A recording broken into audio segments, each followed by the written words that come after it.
good afternoon, depending on where you are. Happy Wednesday from sunny Tucson, Arizona. I'm an Ohio guy, and I know the bad weather is really making its way across that part of the country, but we get a little break here in Arizona. So actually, I think you put me on a screen share. So let's see, we're going to go with this presentation. All right. Um, Really appreciate the opportunity to meet with all of these marketing communications professionals within the Greek community to speak on a topic of great importance to us, which is alumni and alumni engagement. So later on in the hour, I'll be providing some commentary on the 10 keys to effective engagement of fraternity and sorority alumni and alumni. But as you will see as I get through the presentation, communications will play a significant role in this entire engagement process. But let me first take an opportunity to give a brief introduction. I run Chris Flahos Alumni Engagement Consulting. I've been in the higher education field for about 20 years. I've been a consultant for the past 5. I'm a Big Ten guy, went to Ohio State for both degrees. I'm from Columbus, Ohio. But before my alumni engagement career, I spent 20 years in the field of marketing communications. So I really get where you're at and the role that you play in the scheme of things. My perspective comes from being a chief alumni officer, both in the private and public realm at University of Arizona, Case Western Reserve in Cleveland, Thunderbird School of Global Management. And before that, I was a vice president at Ohio State for a bunch of years. I am a fraternity member. I am a member of Phi Kappa Psi. And because I felt so strongly about the Phi Psi ideals when I was an undergraduate, when I graduated, I became immediately involved in the House Corporation, and for a lot of years, I was the House Corporation president. So for those of you that have served in that volunteer role and have taken many phone calls at 2 in the morning, I empathize with you. Most of my clients are in the university and college setting, although I have done significant work for Sigma Chi and currently Kappa Kappa Gamma. So I'd like to begin the presentation with a quote that I heard a few years ago from a university president. And even though this is from the academic realm, the quote, and I hope you agree with this, can easily apply to fraternities and sororities. And what he said was, there is a responsibility to support alumni, and I'll use alumni and alumni for a lifetime. Alumni and alumni must be recognized, respected, and supported as an institutional asset. So consider the emphasis on these 3 words: recognized, respected, and supported.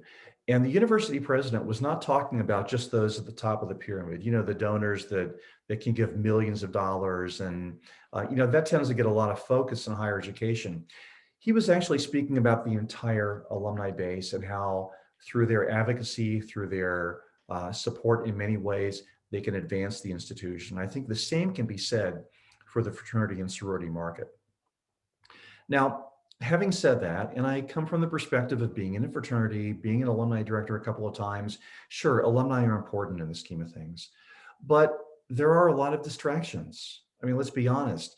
This is a headline that I really didn't want to read a couple of years ago, but this was my chapter at my university. And I kind of felt with pride that we had been one of the only chapters at Ohio State that had not been suspended or kicked off campus. But lo and behold, Phi Kappa Psi at Ohio State kicked off for 4 years over hazing. And what was going on at Ohio State during that time is what happened on other college campuses where the entire Greek system was taking a pause. Greek affairs offices were saying, we need to kind of put a hold on all social activities for a while. We just need to get some perspective. And in spite of that, my chapter continued to haze and so forth, and they got themselves kicked off campus for 4 years. So, and then we have these alumni anecdotes, and I'm going to share a few with you from some focus groups that I've helped do. Here's one. After I graduated and got my first job, I felt abandoned by the fraternity. We tell them it's a lifetime experience, but we leave hundreds, if not thousands of women hanging after graduation. And just imagine the power of our fraternity's professional network, but nothing is done about it. Now, These anecdotes, again from stakeholder interviews that I've done, really underscore this perceived lack of alumni engagement. But again, I'm not surprised by any of this because of all the attention that we have to place on, forgive the word, policing undergraduate chapters. I have a slide here, and this is not based on a data analysis per se. I don't have numbers to back this up. This is more anecdotal, but I think you'll agree that this is a reasonable way to look at things. Of all of those that wear a fraternity and sorority badge, roughly 10% are collegians. And yet, if you go through what happens at the national level, probably 90% of the resources and attention and expenses are allocated to developing undergraduate members. Well, we really need to change this imbalance, and this is why I work in the fraternity and sorority space to assist organizations to really focus on alumni and alumni engagement. We all understand the importance of alumni in the scheme of things, for all the various things they can provide. Advocacy, of course, ambassadorship, mentoring and networking. And mentoring and networking, I mean, when I take a look at the various alumni populations that you all represent, many of you have alumni bases of well over 200,000. I mean, this is the size of a really good sized university, right? So mentoring, networking is very important. Recruitment, chapter support, philanthropy, alumni can all also embody this lifelong culture of membership. And, there's enough empirical evidence as I look at the slide, enough evidence to suggest that alumni that are engaged in one or more of these things on behalf of the fraternity and sorority are also much more likely to pay annual dues and to make a gift to the foundation. And this fact alone should get the attention of every executive director and national president. So I think we agree here that despite all of the distractions and the attention that we're placing on the undergraduate chapters, there's a real place for alumni. So before I get to the 10 keys of effective engagement, I'll pause here for a second and answer any questions or take any comments. So Ashley, I'm not sure if people raise their hand or just want to speak up, but let's pause for a minute or so. Yeah, we're in a meeting, not a webinar. So you guys, if you have a question, you're welcome to unmute yourselves and just say so, or you can post in the chat, either way.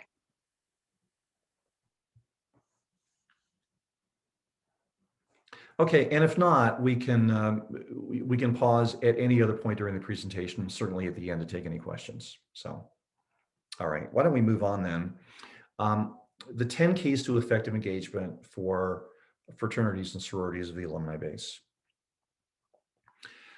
The first key is to develop a comprehensive plan for member engagement.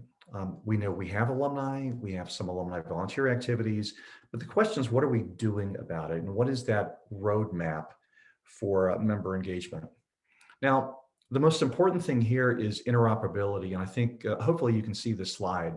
So let's talk about member engagement. We want to get more alums engaged in meaningful ways with a fraternity or sorority.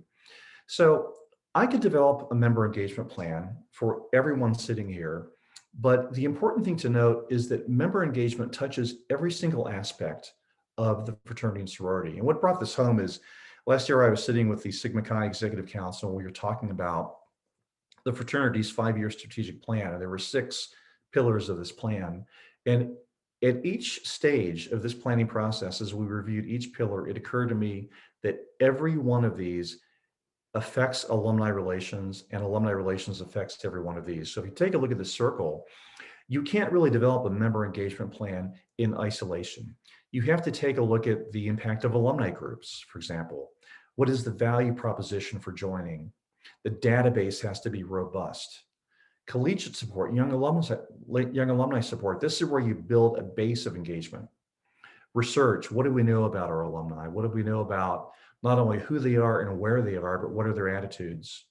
Mentoring is important, lifelong learning to try to keep them connected, web media. And so all of these things may happen elsewhere at the national office, but they are all tied into the member engagement plan. Each one affects the other. So if you do a member engagement plan, just keep in mind that this does affect many other aspects of the fraternity and sorority. The second thing is to develop a digital first media strategy. And I get this question quite a bit. Why do I say digital first? Well, back in the day, you could rely on print media to communicate with your members. You could rely on telemarketing, but these are really dated. Digital media is really the most important aspect of communication today. And the thing is to use digital media to its fullest capabilities. And if there's one thing I'd like you to take from this presentation, it's this. Just because you may have a Facebook page does not mean you have a Facebook strategy. And let me share a quick example. When I was at Case Western Reserve in Cleveland, we were doing what we should have done on Facebook. We produced content every day that nobody was reading. We'd push out some anecdote, something from the university, some news item, and we were getting, I don't know, 5 to 10 likes every day. Does that sound familiar? Well, it occurred to me that we really weren't making the most of this medium. Facebook is where you go to engage with your friends. And we weren't using Facebook as an engagement tool. We were using it just to push out content. We decided to change the script. And instead of pushing out content every day, we thought, what if we start a conversation and see where this goes? And so we began to ask every Friday a question fairly innocuous, but something that we thought would draw alumni into the discussion. And the question would be, why did you choose Case Western Reserve? What was your experience here? What was your favorite class? And one day we posted this. Now, I know that bronze statue of an old guy sitting on a bench might look a little creepy, but at Case Western Reserve, this was one of the famous and most loved professors. They called him Doc Ock. And so the question that we proposed was, what was your favorite memory of him? And this is one of the first things we posted on Facebook. And I'm just going to go to this, try to blow this up a little bit. We went from having an average of 10 likes every day. Well, at the time I took the screenshot, we were at around 700 likes. All the shares, I think we ended up with around 900 likes when the day was done. And just the way that people shared comments and paragraphs and photos, we knew that we were onto something. And so we used social media based on its many attributes. Instead of just pushing out content, we created a conversation. And so as I talk about digital media, I encourage you to take that approach. Number 3, we do operate a business. I know in the university space, they don't often realize this, but they are running a business. And my suggestion is adopt a business-focused approach to engagement. If you don't have a strategic plan for alumni engagement with metrics and timelines and other performance indicators, and if you can't determine what your return on engagement is, I know we like to say return on investment, but it's really return on engagement, then I suggest you really focus on having a strategic plan for engagement. Number 4, cultivate a robust and engaged volunteer network.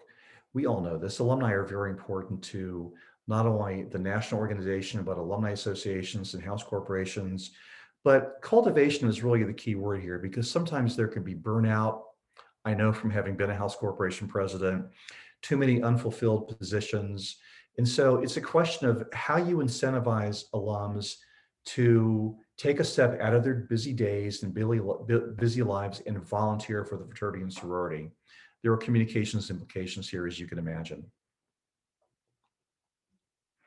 The 5th key to effective engagement is to commit to a culture of innovation. And, there is safety in doing what's known, right? There's safety in doing Founders Day the way we've always been doing it.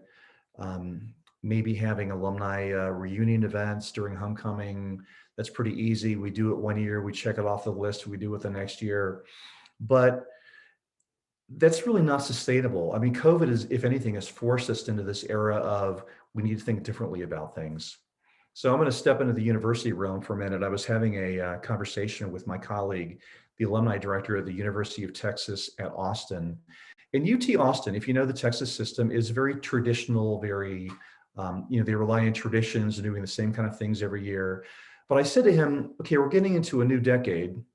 What are you thinking? What's on your plate? And he said, Chris, here's the deal at UT Austin. At the Alumni Association, we are under the assumption that every single thing we are doing today, alumni engagement, student cultivation, communications, alumni association chapters, very much many of the things that you deal with. He said, we're under the assumption that everything we do today will be irrelevant in 5 years. Okay, probably a pretty bold statement. And to be honest, I don't know that everything they do at Texas Austin will be irrelevant in 5 years, but I like his approach. He comes into work every day and he motivates his staff to think differently, think about being innovative, break some rules. And I think this can certainly apply to the Greek culture. The sixth one is embrace generational nuances. And I have to share a slide that I laugh whenever I see this, but I actually heard this one day. We were talking about millennials and someone said, "The newspapers, yeah, I've heard of those." Okay, ouch. I'm a boomer, right? But what I see quite a bit in the Greek world and also in higher education is it's one size fits all, the same kind of messaging, the same kind of benefits, the same kind of social activities and networking. Whereas there are many generational changes. And I know that you know this, but the nuances for every generation are really different. For example, I became part of my alumni board out of a sense of obligation. And okay, spoiler alert, I graduated in 1980, so you can place me, I'm a boomer. But a typical boomer trait is you join, you give, you engage because you're supposed to. It's the right thing to do. It's a sense of obligation. You can't tell a millennial that you should join, give, engage because it's the right thing to do. It's a different dialogue. It's I will join or give or engage because I think I'm making a difference. Don't tell me to join because I should, or just because you have a dues program. Don't tell me to pay because it's an obligation. I'll join, I'll pay my annual dues, but if I think I'm making a difference. And so that's the nuance here. Just understand that our alumni bases are not one size fits all. It's like my children and my kids are all in their 20s and 30s. They're Gen X's and Gen Y's and millennials. We have a totally different value set, even though we're part of the same household. The same thing applies to Greek life. Number 7, listen to your stakeholders, especially those that are not engaged. You know, it's really easy to talk to those that have had the Kool-Aid, so to speak. And, you know, the fraternity and sorority things are really wonderful. But I just go back to those quotes I mentioned at the beginning of the webinar, where alumni comments in a focus group setting where we can talk about getting in depth and understanding the reasons why you don't engage and why you don't give. These anecdotes don't have quantitative value, but as anecdotes, they're very powerful. Number 8, something that's really top of mind, address societal changes. This is really difficult for all of us. I mean, who knew that something like the Abolish Greek Life movement was coming from inside? But this is really kind of a watershed point. If anything, this allows all of us to reflect on where we are for the next 100 years. My client Kappa Kappa Gamma just celebrated 150 years. And they're looking at this as not 150 years of doing the same thing. This watershed moment is making them say, how relevant are we, not just 150 years from now, but 5 years from now? So my the executive director at Kappa, Gail Owen, a wonderful woman, she said to me one day, if it's going to continue to be all about booze and boys, then we're on sand. And I totally agree with her. Abolish Greek life is not comfortable. It was sprung upon us, but we have to confront it and deal with it. And if this is a call to take a look at how relevant we are, then so be it. Number 9, and this is closely tied to societal changes, is determine and communicate the value proposition for engagement. So at a base level, we have this kind of 3-legged stool in alumni engagement. On the one hand, the fraternity supports the alums. On the other, alumni support the fraternity. And then alumni to alumni communications that you facilitate is really important. But this is also about relevancy and creating meaningful, sustainable connections that we have to pay attention to. And the last slide is to maintain perspective on engagement. You know, as we talk about strategic planning and metrics and key performance indicators, you know, we want more alums to engage. We want more alums to volunteer and do things. And that's really the basis of this presentation. But when it comes down to it, a very small percentage of your alums are volunteering in some capacity. And volunteering can often be a heavy lift, right? Being a House Corporation board member, or being on the House Advisory Board, or working in a volunteer position for the national, um, those often take a lot of time, right? And this may explain why less than 2 or 3% of alums are involved in one way or the other. You have to wonder about, the other 97%. This also goes to giving as well. Why do so few alumni make a gift? Well, some of it is value proposition or lack of a value proposition, but let's maintain a perspective on engagement. I've always said that it's okay to be an alpha phi or a beta or a DG or a phi psi or a kappa or whatever. It's okay to be one of those without always having to do alpha phi, beta, DG, phi psi, whatever. And what I mean by that is there are many alums that say, I was a phi psi, it's something that I did in college, it's beyond me. And you may never get those alums back. There are also many alums that said, I was a phi psi, I love the experience, I understand it's a lifetime connection, I want to volunteer, plug me in. It's also a pretty small number. But for all these alums that are in the middle ground, it's okay if they get the magazine every quarter, or they make a recommendation, or they just keep up to date with their chapter. At some point, we'll convert them. At some point, we'll create enough of a value proposition and enough engagement opportunities that will bring them on board.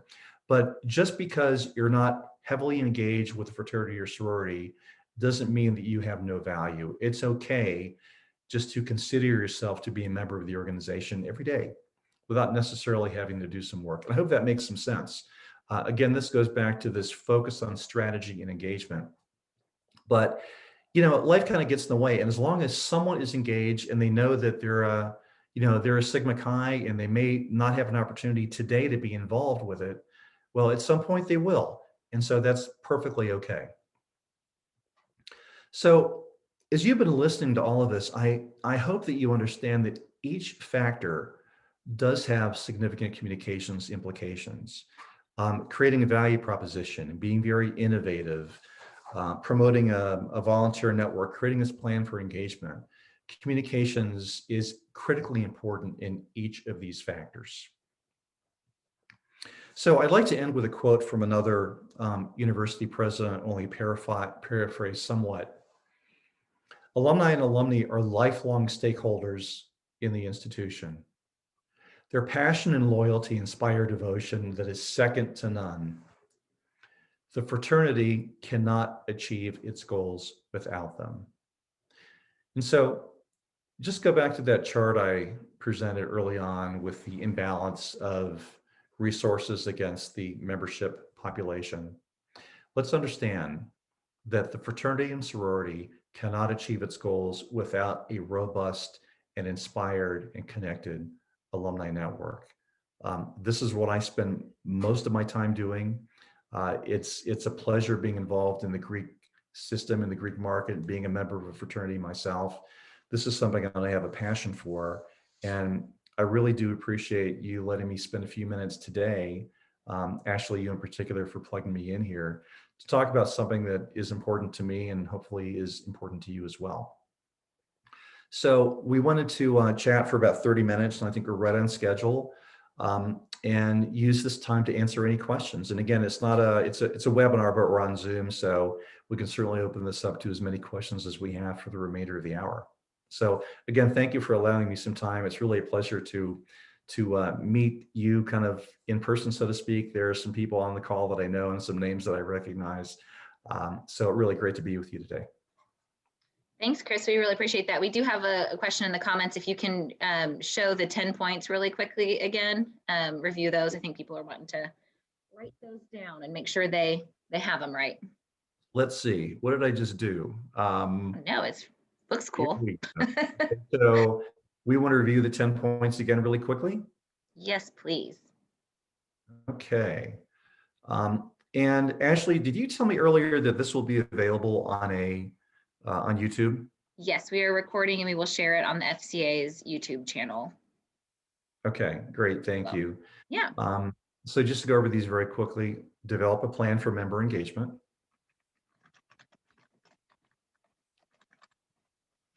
Number 2 is develop a digital first media strategy.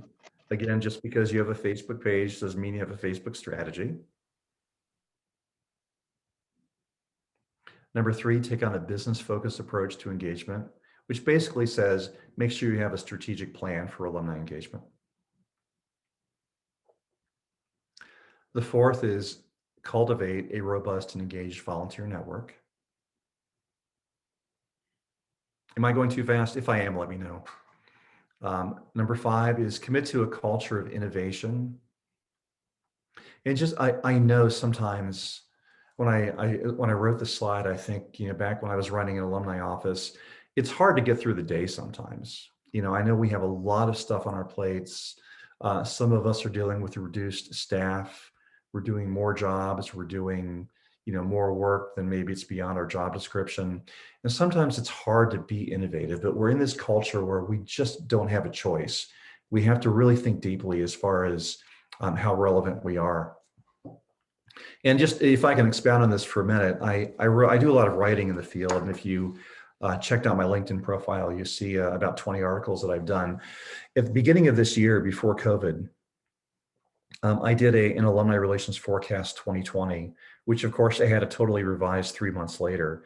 But I asked 50 leading alumni directors what was on their mind as we entered a new decade. And to a person, they said relevance was their concern.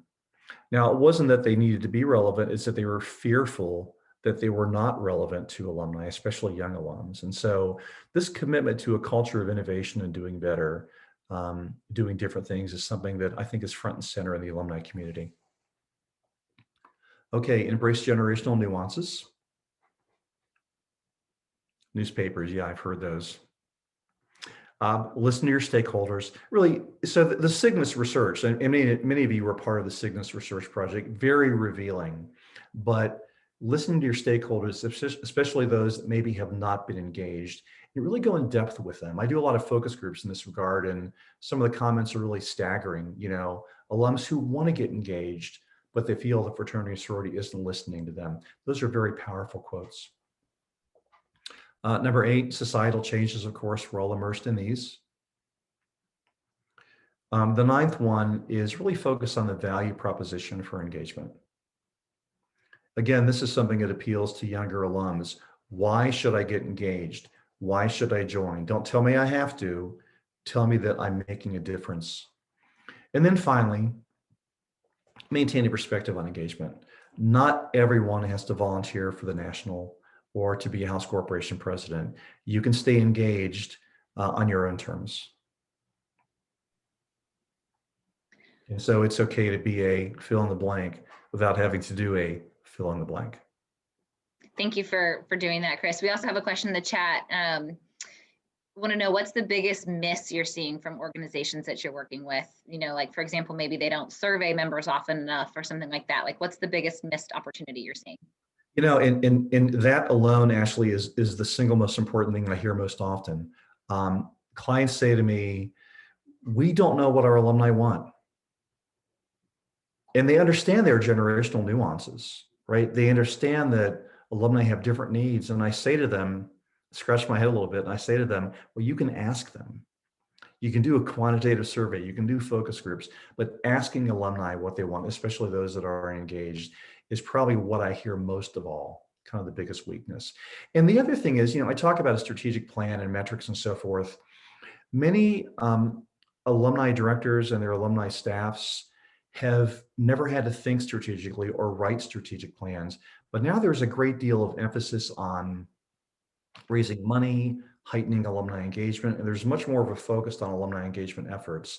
And so it's difficult for someone that's never had to think strategically to begin to write a strategic plan. So I hear that quite a bit as well. That ties into a question I had too.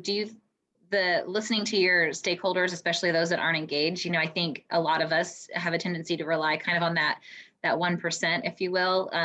They're easiest to reach. They're the people who are already involved and you have their ear. Is the survey, you think, the best way to do that? I'm just struggling to think of how we can engage with the people who aren't engaged, to ask them how to be engaged. Like, how do we even reach them to begin with? Yeah, and sometimes you raise a really good question, because if you have a statistical background, you might think, well, people that are taking the survey, if some are not engaged, so most of the people that take the survey are engaged, so therefore there's some bias. That's why I always recommend focus groups to talk to those that are specifically not engaged, just to get that perspective.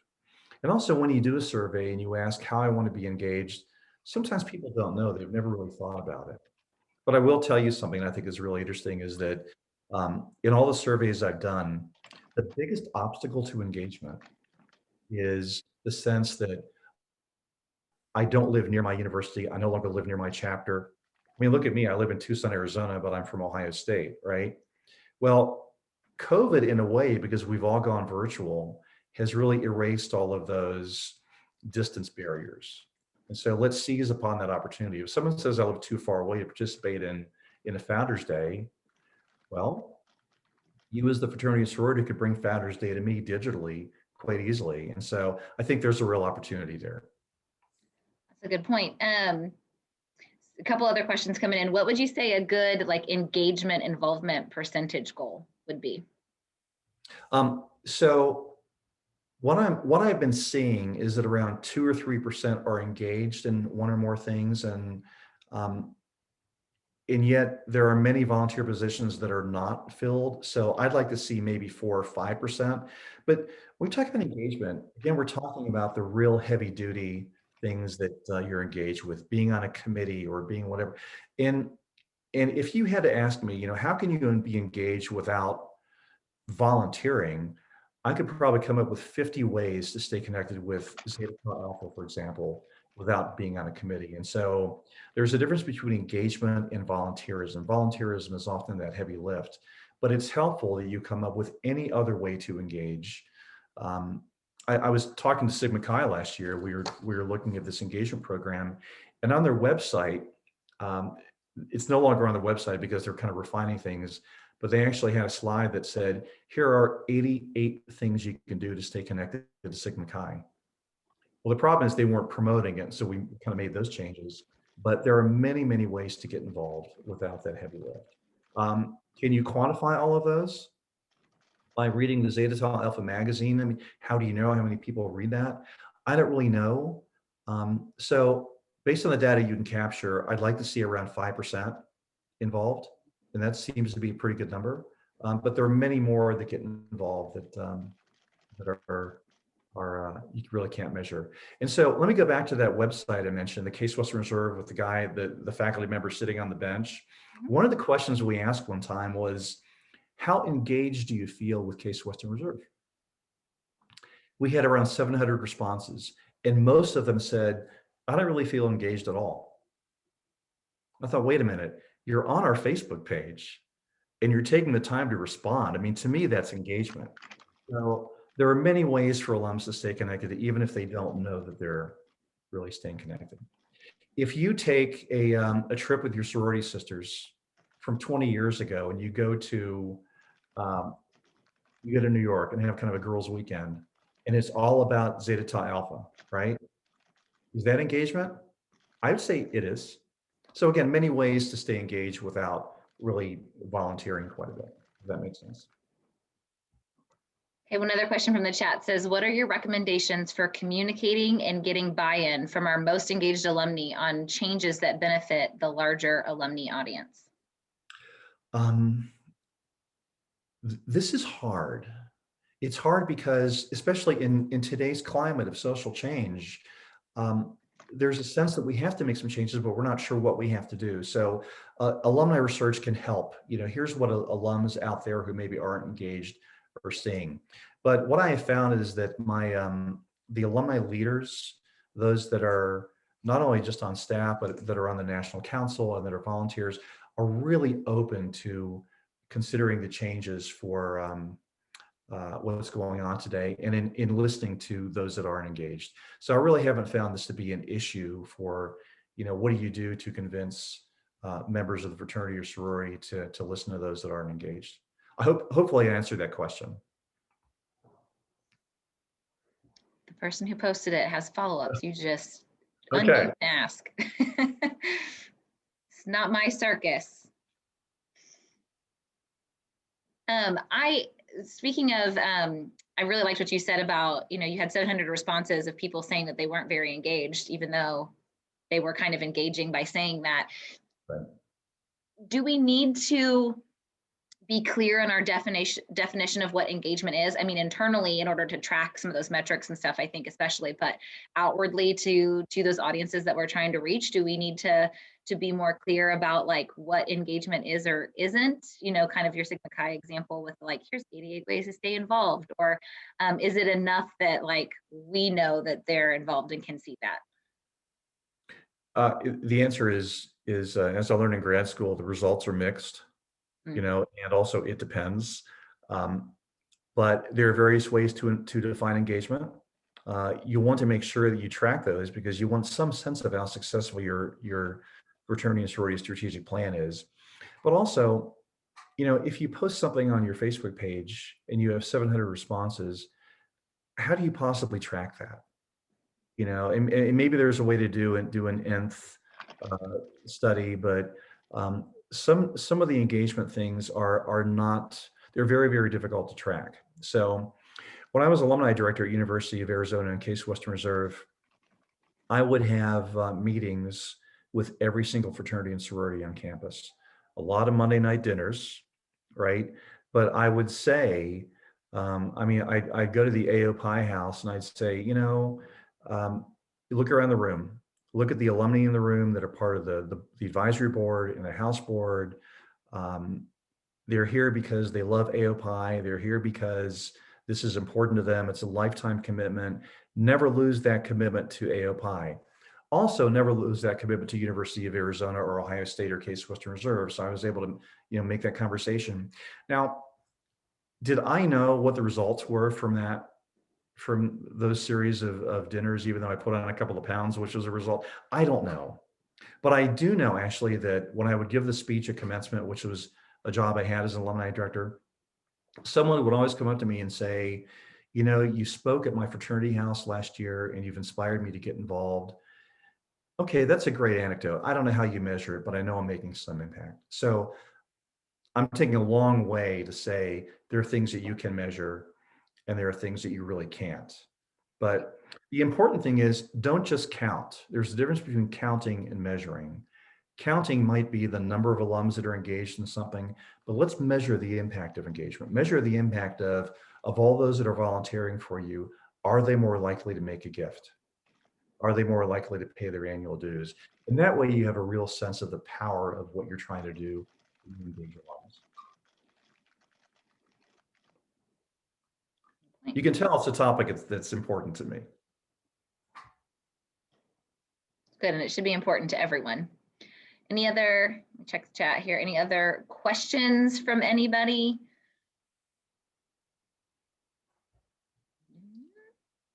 I have a quick one. We've noticed something interesting just with our Facebook over the past few months. With everything that's been going on, we had a ton of engagement, a lot of comments, whether they were positive or negative.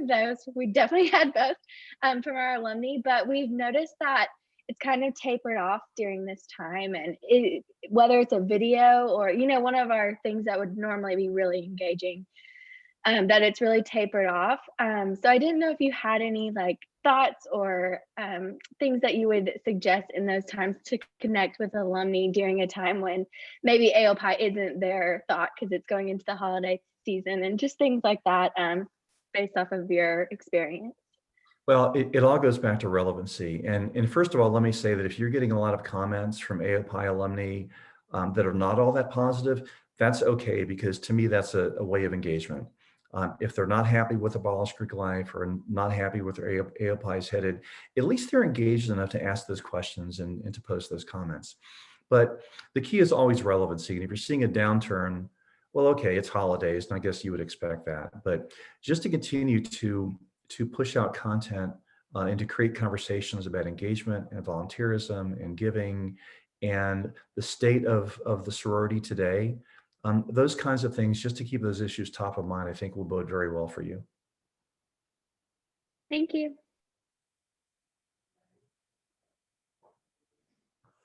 Chris, I really liked too what you'd said about being innovative. I think something that we try to do, but it's hard to, like you said, sometimes you just have to get through the day. And I think a lot of us can relate to that, especially this year. Like sometimes you just have to do what needs to be done. And there's not a lot of time for innovation and forward motion, but is to try to ask, why are we doing this? Are we just doing it this way because it's always been done this way? Or are we doing it this way because it's the right way to do it, because we're seeing good results from it, because it's the new important thing to do? I think that goes for things that you've always done, like, is it still relevant? Is it something you should still be doing? But also for new things. I know TikTok was a big topic of conversation, or continues to be. Like, are we going to do it because it's the cool thing, or are we going to do it because it adds value? Like, does it actually make us relevant to do it? Does it add value, or are we just hopping on a bandwagon because? I think that's like the questions people are asking themselves. So are there other ways that you would suggest that we think about or approach invention and being innovative in this space? Well, number one is to come into work every day with a little bit of an edge. I mean, if I'm saying, does Beta's website look that good? Why can't we look like that? Just have and I'm kind of joking about that, but I think you understand what I'm saying. You said something really competition important. is healthy. It's okay. Well, we're all in this together. I get that. But what you said is something that I've always subscribed to, which is to ask those why questions, right? I speak in terms of purposeful alumni engagement. What I mean by that is, what is the purpose to what we're doing? Is it enough just to have an event, have a Founders Day, and people show up? Or are you using that opportunity to talk about the fraternity and sorority successes, to build a case for engagement, to build a case for fundraising? Or are you just concerned with the registration and food and beverage and logistics, right? These are two different things. Again, just having a Founders Day is more of an output, right? How many people attended? But thinking strategically about Founders Day is more of an outcome. What happened when your fraternity and sorority members left Founders Day? What were they thinking? Were they inspired to give? Were they inspired to volunteer? And so this has to do with this framework of innovation. You have an event, but you're thinking, how much better can we be? What can we do that's very different? And when you're planning events, I know we do postmortems, we meet after the event and say, what could we have done better? I'd suggest you have a pre-mortem. Anticipate, what could go wrong? What happens if registration isn't what we want? But all of this is tied into a sense of purposeful engagement, not just having the event to have it, but let's be innovative. Let's see what's out there. Let's not just look at that shiny object and like TikTok and do it, but does this make sense strategically? So it's basically all of that conversation wrapped up in a sense of purposeful engagement. Thanks.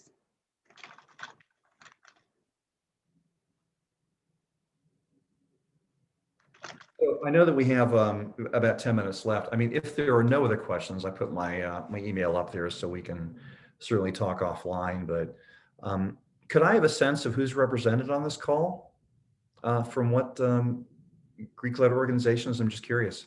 Sure. If you guys want to put it in the chat, I have copied the questions that popped up so that I won't lose them. While people are doing that, we did, I maybe didn't get all of them. Hold on. Hi, Kayla. Yo from Fiji. Chase. Yeah. Liz Drake from Theta. Hello, Liz. Laura from AKIO. By the way, I married a Akayo. And she's like, why are you dealing with Kappa every day? Because they're my client. So, she's now reading the Kappa magazine, which is kind of fun. And but there was a time when I was House Corporate President, and she was on the Chi Mega board as well. So it's before we start having kids and life takes over. Alpha M, Chi Psi, thank you. Farmhouse, fantastic. Chi Omega, working for PiCap. Okay, Laura, sounds good. Wow, real diverse group. This is fantastic. Thank you for all for saying so. Okay, so we did have a couple other questions in the chat. One was, how important do you see mentorship programs right now between alumni and collegiate members? When I became a pledge, is that politically correct? Are we pledges or are we? I think they're new members now, but we know what you mean. This is the 70s, so give me a break. I was always told, and found this to be the case, that I am joining an organization with several 100,000 alums who would be there for me. We're brothers, yeah, but there's a big network out there, and I've always believed in that. And that, I think, is the power of an alumni or an alumni network. I mean, think of it. It's a way to engage if you're an alum without giving money. And sometimes alums feel that all they're asked for, their entire value is to give money.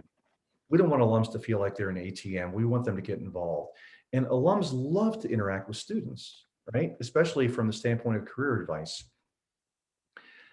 Collegians are always looking for an edge and know better than their own fraternity and sorority from the standpoint of mentoring, network, and so forth. On occasion, I will get a call from a Phi-Sci, someone that's graduating, who says, I'm from Texas and I've looked at your LinkedIn profile. I know that you had a career in marketing communications.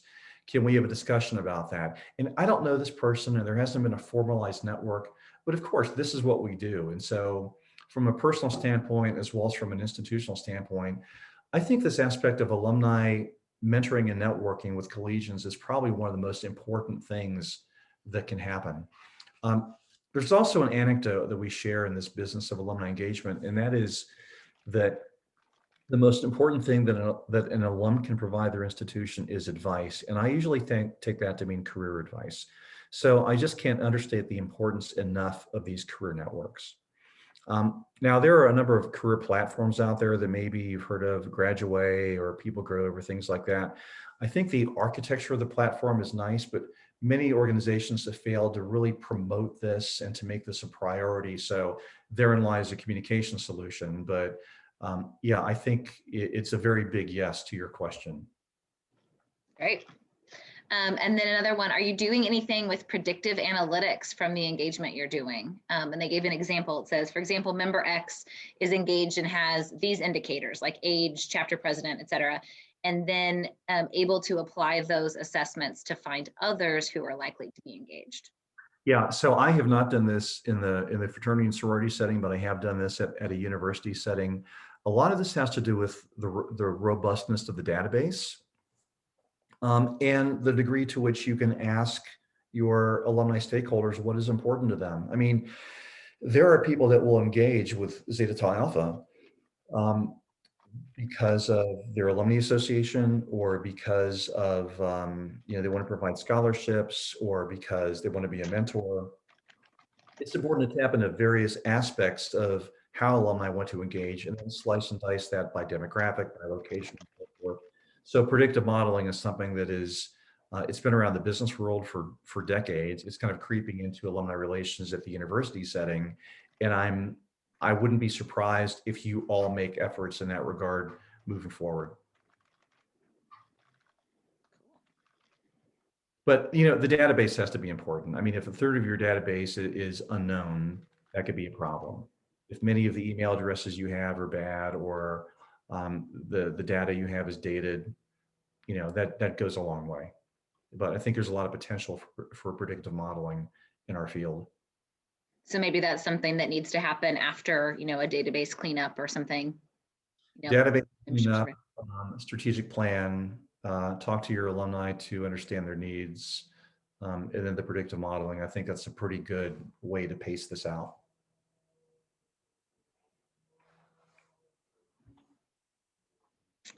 All right, any other questions before we let Chris go? I'll wait in the chat, but thank you so much, Chris. This has been, I know, really eye-opening for me. I know we do have some alumni engagement folks as well on today's presentation, but as a communications person, it's really interesting to hear about just new approaches and things to consider as part of our communications plans and strategies as well too, and working with those people or those departments within our organizations too. Everybody, don't forget, Hillary's just put in the chat the link to the survey. If you wouldn't mind your feedback, so we can continue to have great programming for you. Getting lots of thank yous in the chat for you, Chris. Thank you so much again. And don't forget, Chris is a consultant. So if you feel like you need help, he will hold your hand through this. He's literally, it's his job. So, Yes. But it is a pleasure to be in this field of alumni engagement consulting in the Greek market. I go back to that chart, which is the imbalance of resources and membership, and fraternities and sororities are really seeing that there's a much greater need for alumni support, and it's a challenging time to be a fraternity and sorority member, but I think it's a real opportunistic time as well. And in that regard, I really do appreciate your inviting me today. Absolutely. Well, thanks everyone again. Don't forget to take the survey. We'll have the video available on YouTube when we're able, sooner rather than later, but when we're able. This thing takes a long time to compress files. All right. Thanks so much. All right, Have a great rest of your day, everybody. And happy holidays.